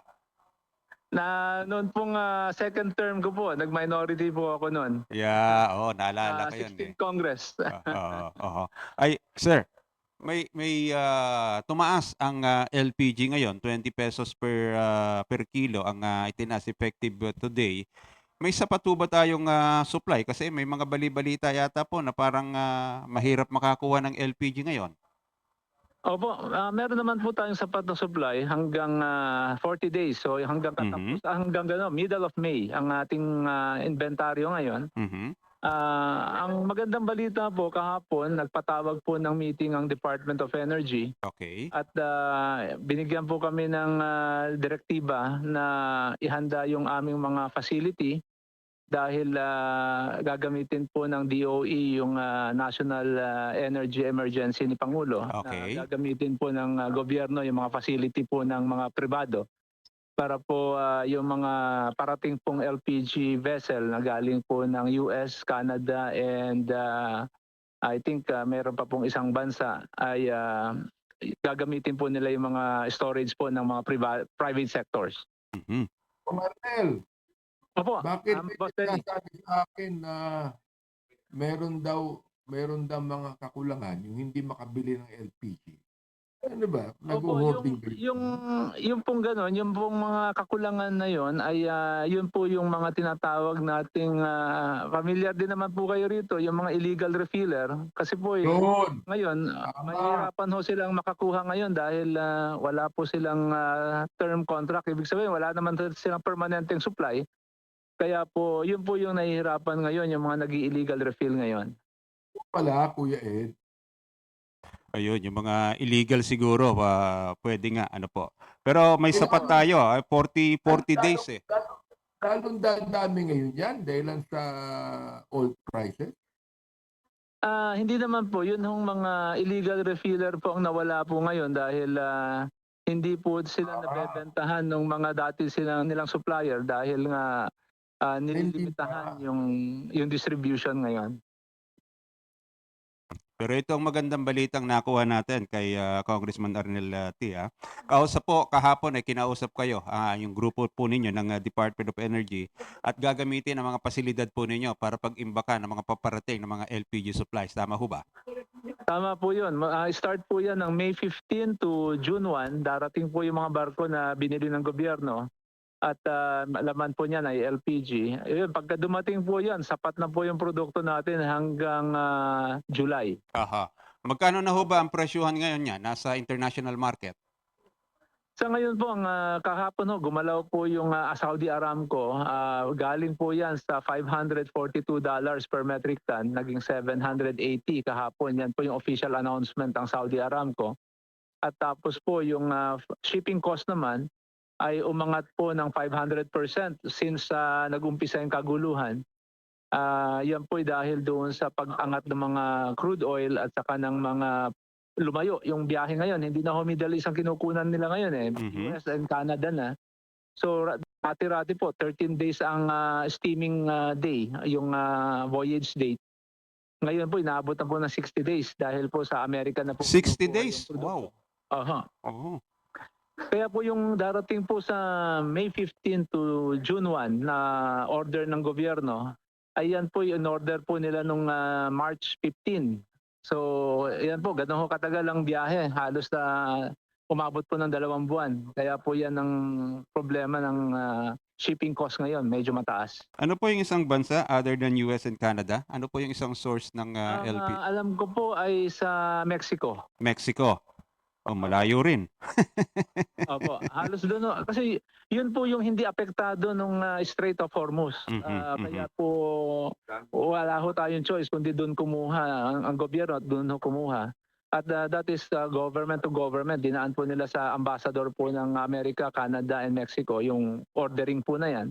At yun po yung magandang ibinalita sa amin. Kaya lang, gobyerno, wala naman ho silang storage facility. Kaya i-execute po nila Secretary Sharon Garin yung tinatawag na National Energy Emergency na inabisuhan na po kami. Wala naman ho kami pwedeng gawin kundi sumunod. May ideya ho ba kayo kung gaano karami ang darating between May 15 to June 1? Well, malaki-laki po yun. 2 barko yung ina-expect po nila. Isang 44 million, saka isang 22 million kilos. So parang 66 million kilos po yan ang darating. So that is more than enough para po umabot ang supply natin hanggang June to July. Ayun. Kong, may tagho pa kayong tanong kay Kong Arnel? Ayun, nakakatuwang balita yan. Sana naman maging very disciplined at diligent ang pamahalaan natin na bantayan palagi yan sapagkat alam natin na merong mga tao na they'll take advantage of the situation. Tama po kayo dyan, Kung. Tututusin, matahimik lang ang gobyerno pero ini-implement talaga nila yung kasalukuyang dineklarang National Energy Emergency. Yan po yung mga tahimik na galaw nila. Yan po yung meeting namin kahapon ng alas 5. Mamaya po alas 10 may meeting ulit po kami ngayon dahil sa yung detalye naman ang gusto nilang ibigay sa amin. Sir, itong gagamitin, Kong Arnel, gagamitin ng gobyerno ang inyong pasilidad bilang imbakan. Sino ang magbebenta nito? Kayo rin ho ba or ang gobyerno? Ang maganda po dito, ganito po ang direktiba nila. Ito pong binili po ng gobyerno. So that is transparent na i-anunsyo nila sa publiko once sa dumating po ito. Ngayon, padadaanin po nila sa facility namin, and then dahil deklarado po yung halaga ng pagkakabili, so kami po magdi-distribute sa aming mga distribution chain, pero with the price kung magkano po nila binili. Iyon po yung para ho makontrol yung presyo na hindi umangat. Babantayan po nila dahil produkto po nila yan, pero kami po magdi-distribute, i-distribute namin. Pero magcha-charge kayo minimal. Wala na, yun na po nangyayari. Meron pong computation na ginawa ang DOE ngayon. Okay. Yun po yung detalyeng pag-uusapan mamaya. I see. Oo. Kasi syempre, sa paggamit naman ng pasilidad ninyo, syempre kailangan may cost din ho yan, di ho ba? Opo, pero hindi ho ganun kalaki dahil sabi nga nila, this is a declaration of national energy emergency. Kailangan magtulong-tulong. So, total, this is a temporary basis. Sumunod na lang po kagad kami. Wala na po kaming ginawa pang anumang tao dito, reklamo. Kundi sinundan na po namin yung direktiba nila. Sa LPGMA po, magkano ngayon ang per 11 kilogram cylinder? Sa ngayon po, medyo mataas ho ngayon, kaya yun ang gustong gawin ng gobyerno na pag dumating itong produktong galing US, baka sakali may baba. Ito pong kasalukuyan, 1,500 po ang isang 11 kilogram cylinder. Mahal, Wow! Opo. Galing po yan sa 1,100. Ay kung gusto po ng ng mga tao ng gobyerno natin na tulungan ng ating pangulo dahil siyempre ang ating pangulo ang tumulong na po sila para hindi po naman yung mga tumiter sa pangulo natin magpatuloy na tumira. Di ba? Magtulungan na po tayo. Alam mo, Kuya Ed, itong si Kong Arnel, taga Isabela to. Oo nga po Hindi, ang isa pong ganun, isa pong may dagdag ko lang ho dyan, ito hindi ho naririnig ng marami sa ating mga kababayan. Yan pong galaw ng Pangulo at ng gobyerno ngayon na siniguradong mayroon tayong inventaryo, which is mahigpit po nilang pinatutupad ang 40-day inventory. Nakita po ngayon yung diferensya natin doon sa India. Ayan, itong katabi natin mga bansa, India, Vietnam, yung isang linggo pa lamang ho na nagkaroon ng kaguluhan sa Middle East, run out po sila ng LPG ron. Kung makikita po sa inyo, sa international news, makikita po ninyo na talagang umuwi na ho ng probinsya ang ibang mga Indiano, yung mga dahil wala hong panggatong sa mga urban area nila, pupunta sila sa rural area, umuwi sila ng probinsya dahil doon may kahoy. Pero sa city, wala ho silang magamit na LPG. Yan po ang nasa news ngayon. 3 linggo na pong gano'n ang sitwasyon nila. Ngayon, nag-uusapan natin kanina, Kuya Ed. Oo nga po At least dito pala sa atin meron tayong 40 days inventory. Hindi bumababa sa 40 days po ang inventory natin na Kong, ha? Opo, hindi ho bumababa ron. Dahil yan po yung mahigpit na bilin Dahil regulated po, by the way, regulated po ang LPG industry natin. Hindi po ito kagaya ng gasolina at diesel na deregulated. Ang LPG industry po ay regulated po when it comes to the facility at saka lahat ng permit. Anyway, Kong Arnel, siguro bigyan namin kayo ng pagkakataon na ang mga kababayan natin, bagamat mahal na, sobrang mahal talaga ngayon ng LPG, huwag namang mag-panic buying. Dahil magdudulot din po yan ng negatibong sa bayan natin, sa supply, pagka nag-panic buying tayo. Baka ho may mga mensahe kayo sa ating mga kababayan. Go ahead, sir. Opo, susugan ko na lang po yung nabanggit nyo na hindi ho kailangan mag-panic buying ang ating mamamayan dahil meron po tayong sapat na produkto at kung kayo po ay bibili ng sobrang tangke, hindi ho kayo, ibig sabihin, it will not be an advantage. Gagasta pa ho kayo ng 1,800 pesos samantalang sa bandang huli, hindi niyo ho magagamit yon dahil sapat ho ang produktong petrolyo. And paparating na rin po naman yung mga order ng pamahalaan mula po sa US, Canada, and Mexico na tignan ho natin, mas maraming produkto po yung darating by May to June. yan po ay magiging guarantee that we will have more than enough LPG in the market na maaring yan po ang magpababa. Hindi ko po masasabing yan ang mga siguradong magiging dahilan ng pagbaba, pero ang pinaka-importante, we have the security of supply na pinaka-crucial and pinaka-important po habang may kaguluhan sa Middle East. Okay, With that, ang pakiusap ko lamang sana yung mga mayayaman hindi mag-impact ng sobra-sobra, di ba? Opo. Sisiguraduhin po ng DOE yan at ng mga private sector dahil binabantayan din po namin yung tinatawag nating normal monthly withdrawal ng mga lahat ng consumer natin sa ngayon. Ako'y tawag nito, parokyano ako ng LPGMA dito sa Pasig. Dito sa may Sandoval Avenue. Malapit yan sa akin eh. Kaya huwag kang mag-iimbak. Hindi sir, dalawa lang ang tangke ko. Dalawa lang lagi ang tangke ko. Yung ginagamit at yung reserba. Lagi ako may reserba. Matagal na ho yan. Practice na namin yan sa matagal ng panahon. Hanggang dalawa lang. Wala nang iba. Kung meron tayong sapat, hindi nyo kinakailangan kumuha na ng marami pa, no? Oo. Tama po yun. Pangangailangan, yun ang kunin. Delikado po sa bahay yan eh. Kung magsosobra sila, baka mamaya hindi maalaga ang mabuti yung tangke, mabuksan yung valve, maging sanhi pa ng sunog. Totoo yan. Totoo yan. Anyway, Kung Arnel, maraming salamat po sa inyong oras ha. Good luck po, good luck. Maraming salamat po. Mabuhay po kayo. Mabuhay po. Si former Congressman Arnel T. ng LPGMA.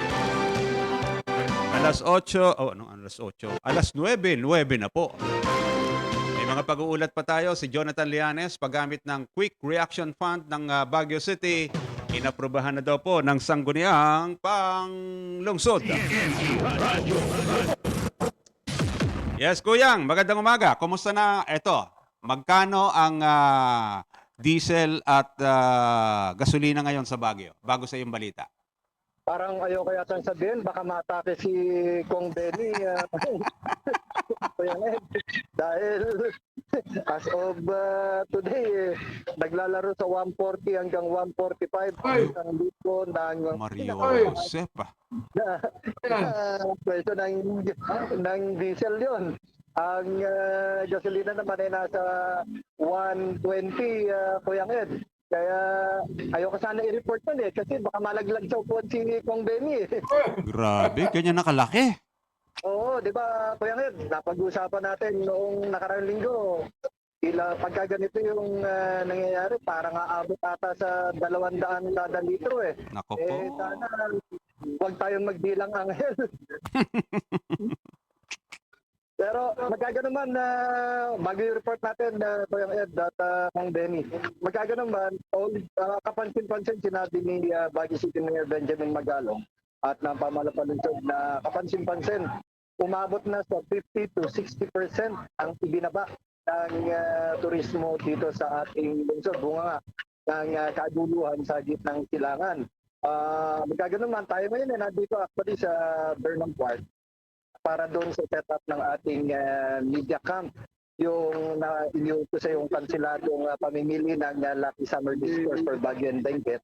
So meron kaming kampo rito sa may Burnham Park. Pero maraming mga sakyan dito, marami tayong nakikita mga turista. Pero kumpara sa normal na pagkakaroon ng mga holidays, lalo na ng mga long holidays, medyo hindi ganun kakapal ngayon, Kuya Ed and Kong Benny. Pero marami pa rin naman ang may hindi pa rin naman talaga nawawala mga turista, Marami pa rin. Hindi pa naman, Kuya Ed. Actually, ang Victory Liner ay nag-advise na meron silang nakaantabay na 30 mga bus na biyahe patungo rito sa ating summer capital ng bansa. Ito yung napag-uusapan natin, Kuya Ed. Ito yung mga early bookings. As early as last year pa pala ito. Kaya, syempre, hindi pa naman sila naabutan noong pagtaas sa presyo ng mga produktong petrolyo. Nga pala, Kuya Ed, Makalawa, tayo nawalan ng gasol. Aha. Ang presyo. Ako, sabi ko, dito mo, Mula sa 950 kahapon, 1.4 Kuyang Ed, ang isang basyo ng gasol dito Wow. sa PDPC. 1,400. Oo. Galing ka na ng alaga rito. Parang 500 ang Tinaas. Mhm. Oo. mas mura pa yan. Kuya Ed, mas mura pa eh. Sapagkat sabi ni Arnelte, 1,500. O yun. Oo. Buti na lang, regulated. Jonathan, kumusta yung traffic dyan? Maluwag, Kong Benny, maluwag. So far, maluwag. Pero malalaman natin ngayon kasi normally, ang datingan ng turista ay Wednesday, Thursday. Yung aming taunang pamimili ng Lucky Summer Visitors for Baguio and Benguet, ginagawa namin yan Thursday ng umaga. So, titingnan natin itong hapon at hanggang bukas ng umaga, Kuya Med. Weather, kumusta ang weather? Maganda ang weather dito ngayon, Kong Benny. Hindi sa hapon, medyo kumukulimlim, bagyang pagulan, mga 5 to 10 minutes na pagulan. Pero okay ang panahon. Ang weather natin ngayon, temperatura, naglalaro sa 15 hanggang 17 antas ang sentigrado sa kasalukuyan, Kong Benny. O yung bang presyo ng mga vegetables ay tumaas o hindi naman masyado? Hindi, may oversupply daw eh. Nagpadala ng kanina, sa news ko kanina, nagpadala ang DA ng sakyan para pick upin dyan sa Benguet yung mga oversupply of vegetables. Totoo ba, Jonathan, na may oversupply tayo? Yung oversupply, yung halimbawang yung napabalita, yung carrots nga daw dyan, ito kasi Kuyang Ed and Kong Benny, ito yung mga naitanim noong Nobyembre at nitong Disyembre. Matatandaan, isa ang lalawigan ng Benguet sa tinamaan ng bagyong Yuan. So kaya nagkakulang actually ng produksyon sa carrots. Although hindi lahat ng mga magsaka ay hindi na nagtanim ng carrots.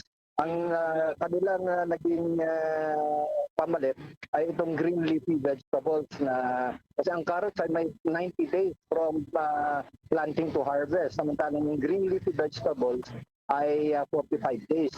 So para mapunan yung nawala sa kanila, yung green leafy vegetables. Yung oversupply, yan yung maaari ding yan yung mga yung late ng na harvest na itinanim din na bunga nung pagkakatama ng bagyong Yuan na Kuyang Ed. Oo, kasi yan yung sinasabi ni Secretary Chu Laurel. Agad daw siyang nag-deploy ng mga sasakyan para pick upin yung mga oversupply ng vegetable dyan sa Benguet. Anyway, sa bit-bit mong balita, Kuyang, go ahead. Okay, Kuyang Ed, inaprobahan na nga ng Sangguniang Panunsod ng Baguio sa kanilang sesyon kamakalawa ang agarang pagpapalabas at paggamit ng City Disaster Risk Reduction and Management Fund o yung QRF na gagamitin sa Relief Essential Services at suporta sa kabuhayan, security at transportasyon bilang tugon sa Executive Order 110 ng Pangulong Ferdinand Marcos Jr. o ang State of National Emergency. Sa naunang liham ni Baguio City Mayor Benjamin Magalong kay Vice Mayor Faustino Oloan, ipinunto na po ng ehekutibo ng lungsod ang nasabing executive order ng Pangulo para sa coordinated intervention o suporta para sa kabuhayan at pagkain, transportasyon at industriya ng lungsod. Kabilang din dito ang pangailangan ng logistical support para sa mga response personnel upang maisiguro ang agaran at epektibong hakbangin alinsunod na sa nasabing national directive. Sinabi pa ng Vice Alcalde na ang lokal na deklarasyong ito ay magpapalakas pa sa kahalagahan na nasabing inisiatibo na tumutugon sa alituntunin ay na rin sa Commission on Audit. Inikahit din na nasabing Executive Order 110 ng lungsod ang 120 mga barangay dito na tulanan ang hakbangin ng konseho upang magagamit ng mga ito ang kanilang mga QRFs upang direktang masportahan ang ating mga grassroots level.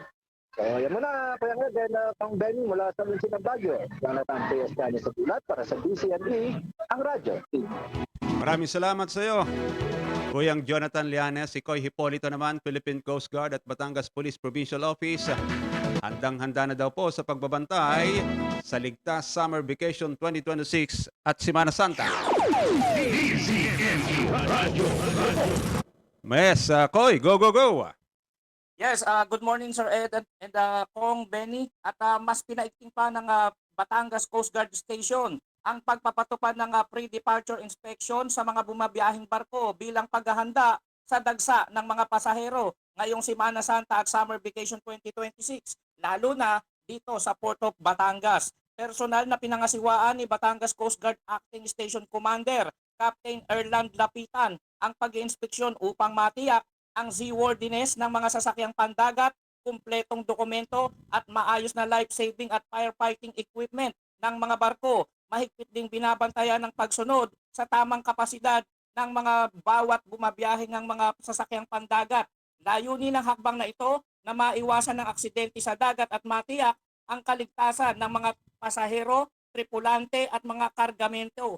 Hinikayat din ng Philippine Coast Guard ang publiko na makiisa at sumunod sa mga alituntunin ng mga bawat pantalan. Samantala, inilunsad na rin ng Batangas Police Provincial Office ang Ligtas Summer Vacation 2026 upang mapanatili ang kaayusan at seguridad sa buong lalawigan ngayong panahon ng bakasyon at Semana Santa. Yan ay pinangunahan naman ni Provincial Director Colonel Marlon B. Rupo. Naglatag na ngayon ng pulisya ng mga Police Assistance Desk o yung PADS at pinalakas din ang presensya ng mga pulis sa mga pangunahing kalsada, terminal, pantalan at pamilihan, gayon na rin sa mga establishmento at mga pasyalan na inaasahang dadagsain ng publiko. Katuwang ng Batangas Police Provincial Office ang iba't ibang ahensya ng gobyerno, gayon din ang force multiplier upang matiyak ang agarang pagtugon sa anumang insidente.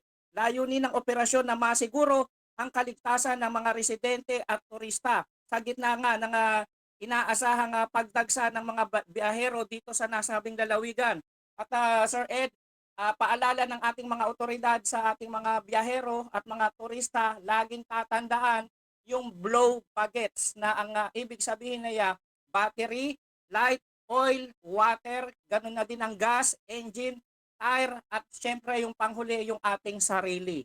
Mula sa Calabarzon, ako si Koy Hipolito ng DZME, ang Radyo TV. Last report natin, Tony Hildo, bagyang pagtaas sa volume ng mga pasahero sa NAIA, inaasahan ng NNIC ngayong Holy Week. Yes, Tony. Kaya ngayon dinasahan ng New NAIA Infra Corporation ng Ninakin International Airport na mahigit sa 1.3 milyong pasahero ang maglalakbay sa paliparan sa panahon ng Holy Week peak period mula Marso 28 hanggang Abril 5, 2026. Bahagyang mas mataas niya kaysa volume na naitala sa parehong panahon noong nakaraang taon. Para sa siyam na araw na travel window, ang dami ng pasahero ay inaasahang aabot sa 1,353,265 kumpara sa 1,326,730 na may hambing sa panahon ng Semana Santa noong 2025. Sinabi ng NNIC na natiling malakas ang demand ng pasahero, bagamat mas bababaan niya ang pangtaas kaysa sa naunang inaasahan dahil sa mga pagsuspindi ng mga flight at mga paghigpit na nakapekto sa ilang serbisyo sa Middle East. NNIC na naglalagay sila ng mga karagdagang hakbang sa buong paliparan, kabilang ang deployment ng mas maraming tauhan sa mga check-in counter, immigration at security screening areas. Sa malapit na koordinasyon sa mga airlines at ground handler, ilalawig na oras para sa mga passengers assistant desk at real-time na pagsubaybay sa pagsisikip ng terminal. Ang mga hakbang na ito ay ipinatutupad sa pakipag-ugnayan sa mga ahensya ng gobyerno na bilang ang DOTR, NIAA, Bureau of Immigration, Bureau of Customs at OTS, gayon din ang mga airlines, ground handler at iba pang stakeholders sa paliparan. Pinaalalahanan din ang mga international passengers na kumpletuhin ang kanilang pagpaparehistro sa e-travel bago tumuloy na paliparan upang makatulong na maiwasan ang mga pagkaantala sa pagproseso. Ako si Tonhildo nag-uulat para sa DZME Radio TV. Maraming salamat. Yan po mga kaibigan na magkakasunod na ulat. At bye-bye time na kami ni Kong Benny dahil nako super overtime na po kami. Kong, bye-bye time na po tayo. Bukas pa meron tayong programa pa, di ba? Wala po tayong Huwebes, Biyernes, Sabado. Ang balik po natin is Sunday. Okay. Opo. Mga kaibigan, salamat po sa inyong panonood, pakikinig po sa amin. Sa linggo po ay join us sa aming Resurrection Sunday, BMA Gospel Hour. Ano po, pumunta po kayo sa aming Ecclesia. At alas 8 po ng umaga yan na magsimula para ipagdiwang po natin ang pagkabuhay na muli ng ating Panginoong Kristo. Alright? Kaya ngayon po ay ginugunita po natin ang kanyang kamatayan at sana po nais natin makita na ang kamatayan po ng ating Panginoon, ang purpose po niyan upang tayo po yung mapalapit sa Kanya. Kaya magandang umaga po sa inyo mga kaibigan, pagpalain po kayo ng ating Panginoon. Maraming salamat po, Bishop. Maraming salamat din sa lahat ng ating mga nakagapay. Miss Jo Mariano, thank you. Siya po ang ating executive producer, ang ating mga radio TV reporters. Maraming salamat din po. Jerome, maraming salamat. Engineer Alex, kanina nag-start tayo with Engineer Joey. Thank you very much po sa inyong lahat. Susunod na po ang Pro Pinoy. Sa pangalan po ng lahat ng ating mga nakagapay, ako naman po ang inyong lingkod Ed Sarto with Bishop Benny Abante.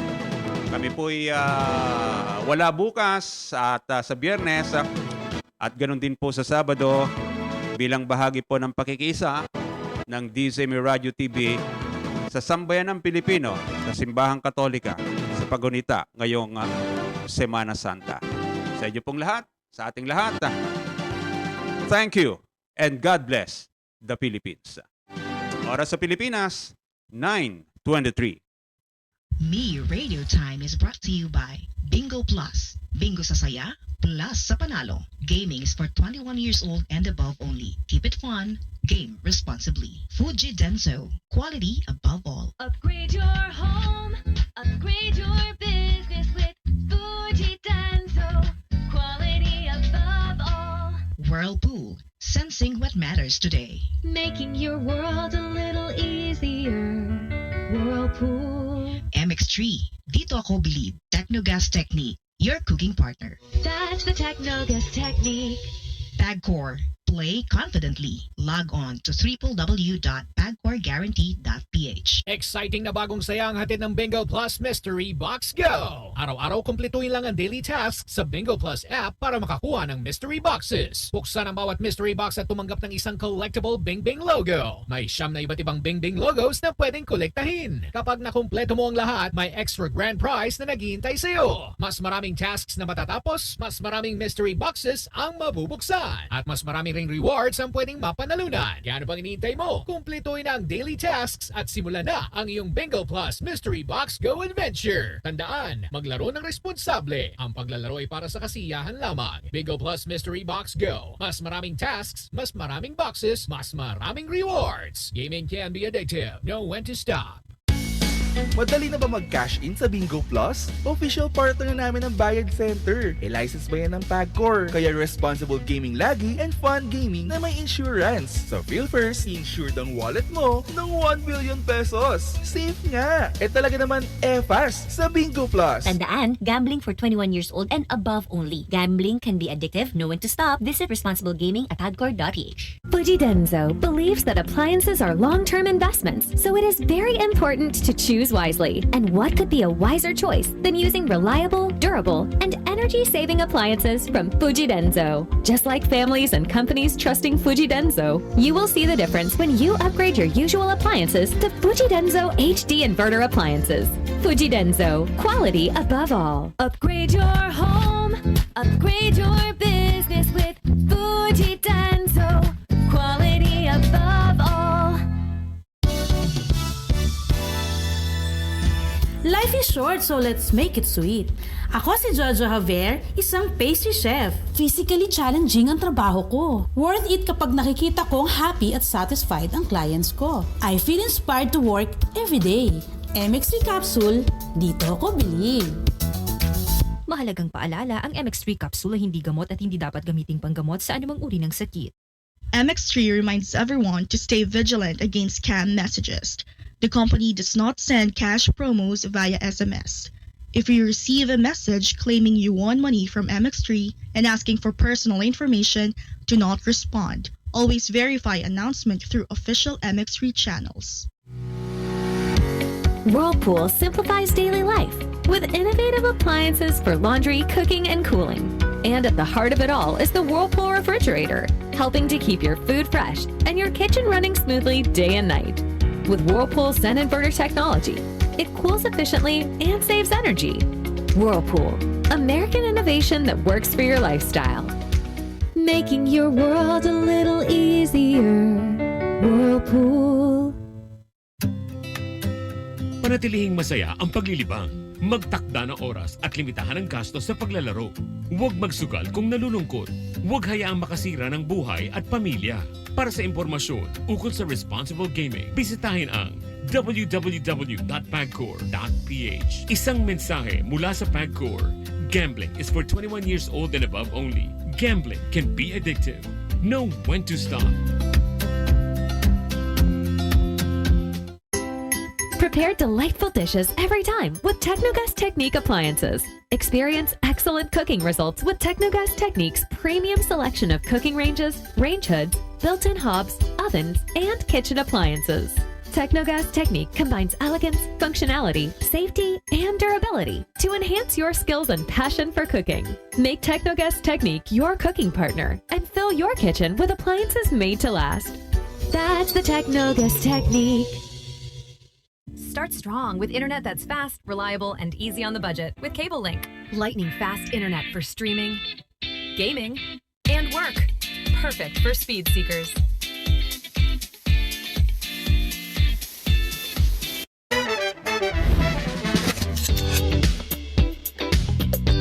Dok, bakit yung mga na-diagnose na diabetic, biglang bumabagsak yung katawan? Bakit po? Once na ma-diagnose ang isang tao na diabetic, pero sa totoo lang, ang daming nagde-deny niyan. Kahit na yung sugar nila nasa 150 or 200 milligrams na, no? At ilang taon na hindi nila ma-maintain ito pababa, yung katawan medyo bumabagsak talaga eh. Well, kasi isipin natin to. Matamis ang dugo niya. Malapot ang dugo niya. Siyempre, pag malapot, malagkit ito. Hindi makadaloy ng maganda. So, isipin natin sa mata, kulang ng sustansya, lumalabo ito, nagkakaroon ng katarata. Ganun na rin sa kanyang mga muscles, no? Liliit ang mga ito dahil walang kumpletong daloy ng dugo. So, ipinapayo ko no, sa mga ganitong diabetiko, huwag nilang kalimutan ang pag-ehersisyo. 3 beses sa isang linggo ng kahit 30 minuto, malaking bagay yon para hindi mahulog ang kanilang pangangatawan. And of course, inom sila together with their medication ng magandang suplemento, yung MX3. Napakaganda dahil tumutulong ito to stabilize blood sugar. It's a beautiful life.